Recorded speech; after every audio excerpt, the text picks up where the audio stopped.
Hey guys, welcome to DIY Lane. Come along with me as we try to create 12 decorations for this year's Christmas. But before we start with our DIY, don't forget to like this video, subscribe to the channel, and hit the notification bell.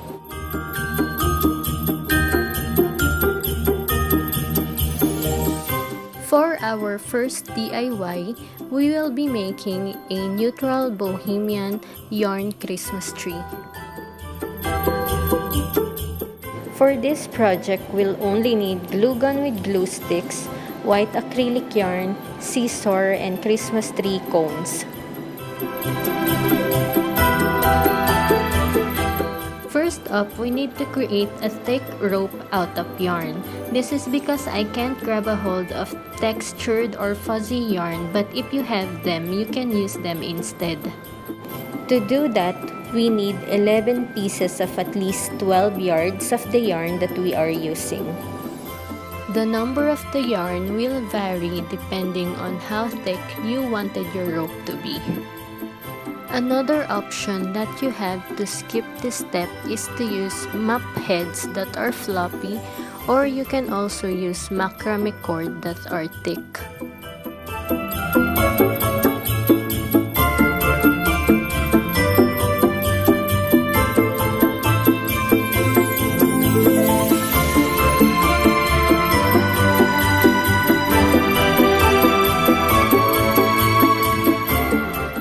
Once you are done gathering 11 pieces of yarn, on one end, tie a knot, then on the other end, cut the yarn that are in loops.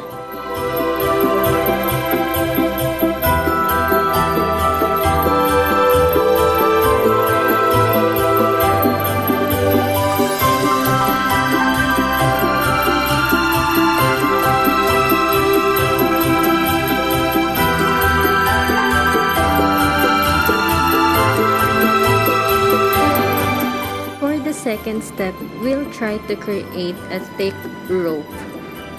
To do that, we need to divide the 11 pieces of yarn into two groups. After dividing them into two, we'll twist each group into each other.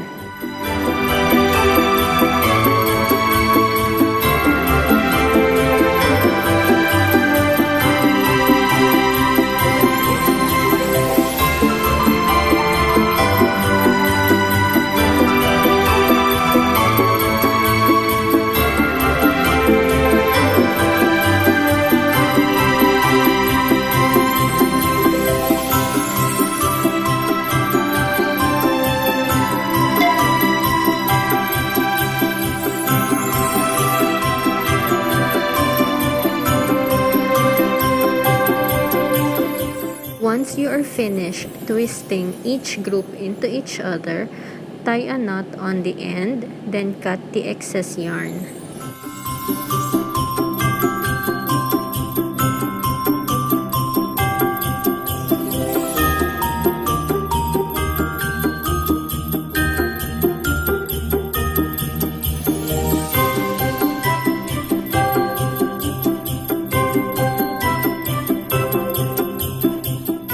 The last step is to attach the rope-like yarn into our Christmas tree cones using a hot glue.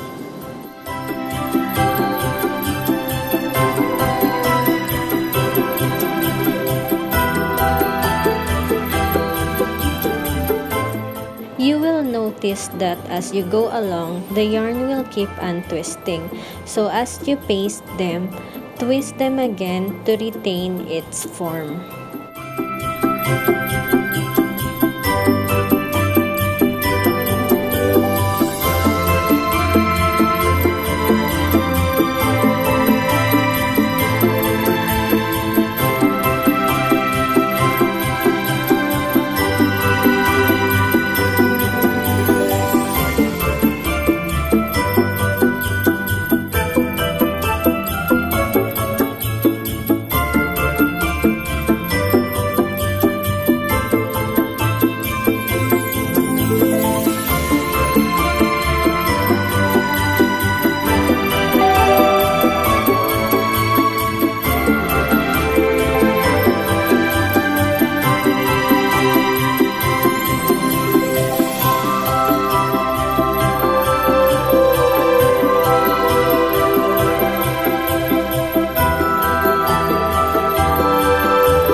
you reach the bottom of the Christmas tree cones, just put a dab of hot glue to secure the ending of our yarn.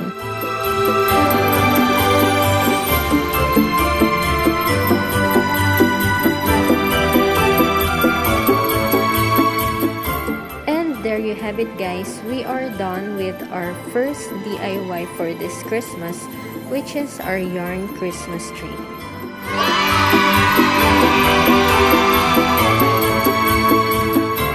If you enjoyed this DIY, like this video, subscribe to the channel, hit the notification bell, and follow me on my social media account. See you in our second Christmas DIY.